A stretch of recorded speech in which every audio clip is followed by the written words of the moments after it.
You might want to imagine that had you lived under the famously oppressive regimes of the past, under Mao, Stalin, Hitler, Mussolini, and so on, that you would have been among the resistance, that you would have been on the side of truth, justice, and freedom. But statistically speaking, that's probably not true. Had you lived in those places in those times, it's quite likely that, along with a majority of your neighbors, you would have been proudly and loudly supporting and enthusiastically cheering for those oppressive authoritarian regimes. Now, you might disagree. Not you. You would have been virtuous, brave, and principled, right? Well, keep in mind, those oppressive regimes didn't just declare one day that they would be terrorizing, torturing, and murdering innocent people. Quite the opposite. Even the most vicious tyrants claimed that what they did was for the common good, was necessary for law and order, and to protect the people. And many believed it. Real-world tyrants aren't comic book villains. Most people don't even recognize them as tyrants until it's too late. Those historical tyrants, they were all cheered on by huge numbers of people, well-intentioned people who saw themselves as the good guys and saw the disobedient scofflaws and rebels as the bad guys and deserving of whatever punishment the state might impose upon them. Dictators and tyrants, before they crack down on dissidents and resistors, always need to portray the disobedient as selfish criminals, as enemies of the people, as a threat to society. Meanwhile, the loyal, obedient subjects are told that they are the virtuous, intelligent, caring, and compassionate ones, the ones nobly sacrificing for the common good, being responsible, upstanding citizens by going along with whatever the political ruling class tells them to do. The masses have always been told by officials and experts of the state that a very real danger was threatening their country, their people, their way of life, their very existence. And they were told that the only solution was more authoritarian control. And they were told that any who doubted such fear-mongering or didn't approve of the authoritarian solution were just ignorant, uncaring, mentally unstable, or worse, that the disobedient were trying to harm the decent, good, law-abiding citizens. To get away with doing what they do, tyrants need their adoring masses to condemn and hate the disobedient, condemning the motives of any who don't fall in line. The resistors are always painted by the state as greedy and ignorant malcontents who don't care about others, don't care about their country, only care about themselves, endangering everyone else with their disobedience and rabble-rousing.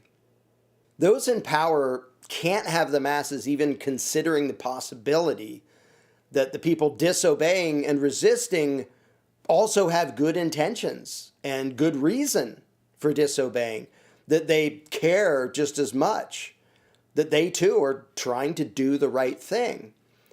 No, the dissidents always have to be portrayed as stupid, irresponsible, or downright evil. The tyrants can never let dissenters be seen as good people with just an honest difference of opinion.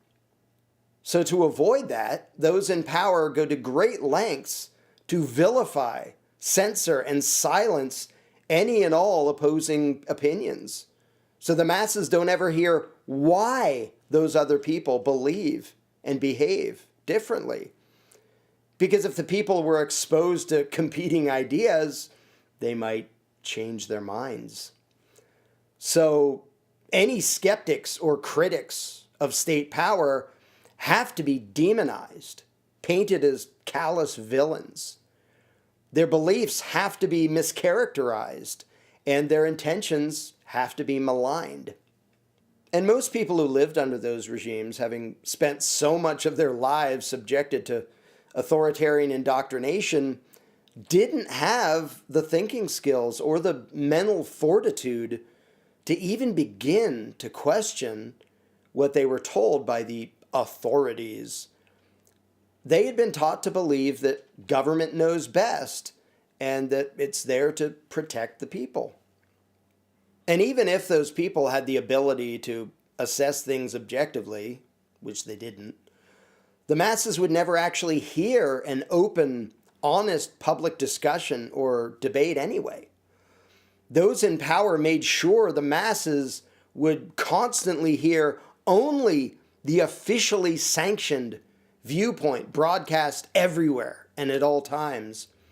As for any differing views, all the masses would ever hear was, those people don't care. Those people are selfish, ignorant, crazy, evil, not worth listening to. And for the good of the people, all those dangerous, misguided, dissenting views must be silenced. Even in supposedly advanced, well-educated countries, the masses have often been ignorant cowards, unable to think for themselves. And of the few who did have their doubts, most didn't dare to do or say anything to actually resist the lies and the injustice. And their excuse was, well, they couldn't afford to speak out, to make waves. They had too much to lose. So most people just followed along, acting like well-trained dogs, eager to please their masters. And having been subjected to prolonged and intense propaganda, coercion, and manipulation, most of those who obeyed those regimes, who voted for those regimes, who empowered those regimes and cheered for those regimes, felt completely justified and morally virtuous and superior based on their compliance with the commands of their political rulers. They felt deep pride in their subservience and deep contempt for any who did not share their blind faith and their blind obedience. And so, as a result, the worst tyrants in history were widely adored and cheered for, even by the very people that the tyrants ended up abusing. Among so many well-intentioned but duped populations, authoritarian agendas have been wildly popular, while resistors have been few and far between, scorned and despised by the majority. But even with all of that in mind, is it really fair for me to suggest that a lot of you, had you lived under those tyrannical regimes, wouldn't have been on the side of truth and justice, but instead would have been loyal, brainwashed cheerleaders for sadistic megalomaniacs? Is it fair for me to think that you would have been so gullible, so weak-minded, so unprincipled, that you would have fallen for the classic divide and conquer and fear-mongering tactics of power-happy sociopaths, to the point that even you would have zealously supported the oppression and victimization of your fellow man, and self-righteously condemned any who resisted or objected to such oppression? Well, yes, I think that is fair. Because that's exactly what I've watched a lot of you do for the past 2 fucking years. You know who you are. You're the ones who blindly believed and obeyed those in power and condemned anyone who didn't.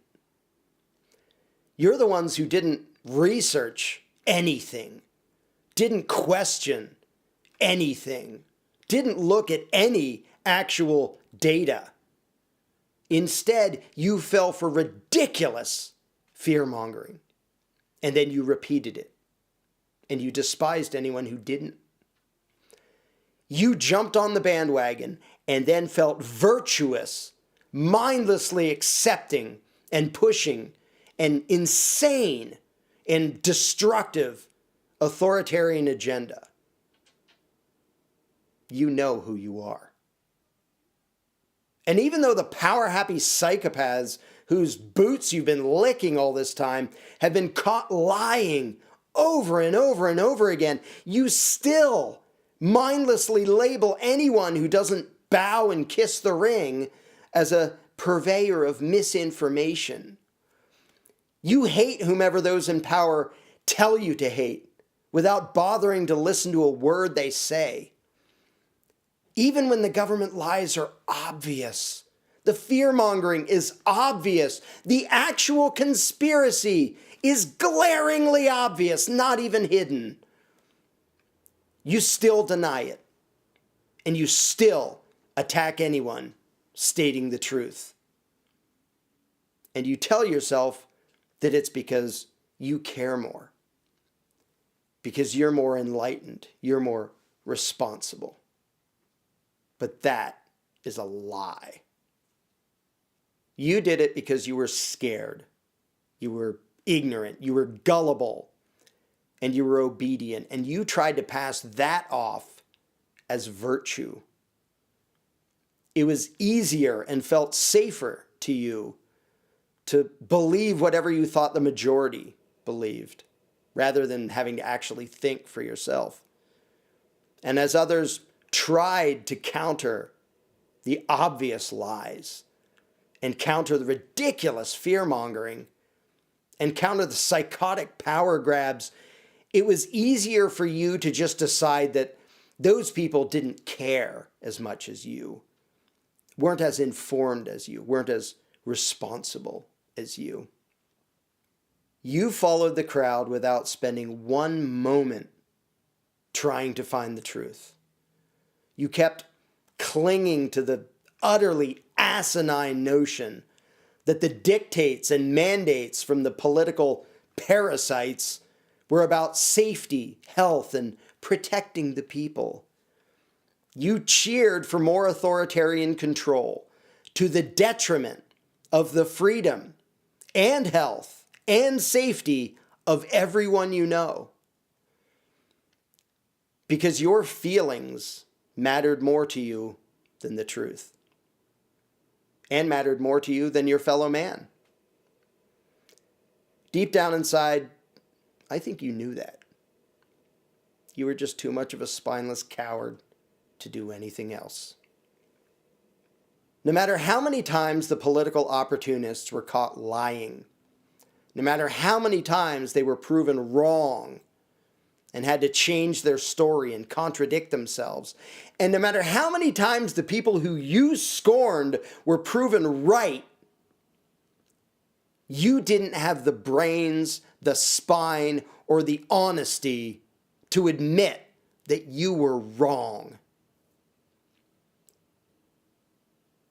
That your obedience didn't protect anyone or make anyone safer. That your compliance didn't make you more caring and virtuous. It only made you a useful idiot who could be used as a pawn by power-happy lunatics. You kept mindlessly repeating whatever lines the talking heads fed you, talking about trusting the science while being utterly and intentionally clueless about the actual science and data. You enjoyed self-righteously lecturing others about how they too should mindlessly believe and obey political liars and crooks the way you do. It gave you a feeling of belonging and moral superiority to be part of a crowd of well-trained sheep, believing and obeying whatever ridiculous crap the state propagandists spewed at you day after day. You tried so hard to tell yourself that obeying tyrants and hating anyone who didn't made you informed and compassionate.